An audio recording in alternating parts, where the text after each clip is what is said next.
When we hear the word cultural competency, as a leader, I think that this can at times unduly create a sense of anxiety and apprehension because we have the tendency to think, oh no, in order to effectively lead in a multicultural and/or multi-ethnic setting, I need to be an expert or at least be very well versed in all the cultural nuances, experiences, and expectations of each representative group that I may interact with or am called to lead. Now that certainly could feel burdensome and would be anxiety-provoking, but thankfully it's just not true. Cultural competency is first of all an attitudinal posture of humility and valuing of others.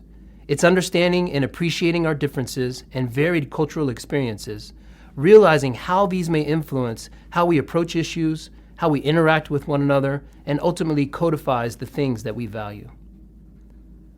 A culturally competent leader seeks to understand cultural differences, and most importantly, creates a safe and shared space where these differences can be acknowledged and even leveraged to enhance our collective pursuit towards common goals and objectives as an organization.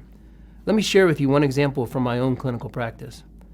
I've had the privilege of providing care for a family from the Middle East who moved to Jacksonville about a year ago. The husband has type 2 diabetes and is on insulin, and as we've gotten to know each other better, I learned that he and his family are practicing Muslims. I had a very superficial knowledge of Ramadan and didn't actually know when it was celebrated. I knew that this was a very important observance in the Islamic community, and also knew that this season had potential for impacting on his diabetes care. So I exercised the concept of cultural humility and simply asked during one of his visits.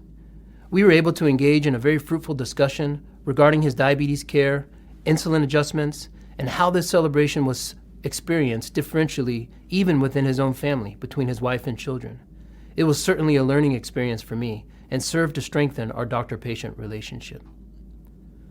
Cross-cultural interactions can and will create uncertainty at times, but a culturally competent leader can learn to manage anxiety, misunderstandings, and even conflicts created by this uncertainty by exercising mindfulness, empathy, and humility. We at Mayo Clinic have several resources to assist with this. One is called Culture Vision, a web-based resource that provides a high-level view of different cultures.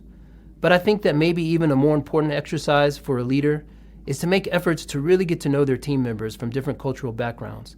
Exercise humility, ask questions, acknowledge uncertainty, and genuinely care about each person. Not just what each person brings to the team, but who they are as an individual.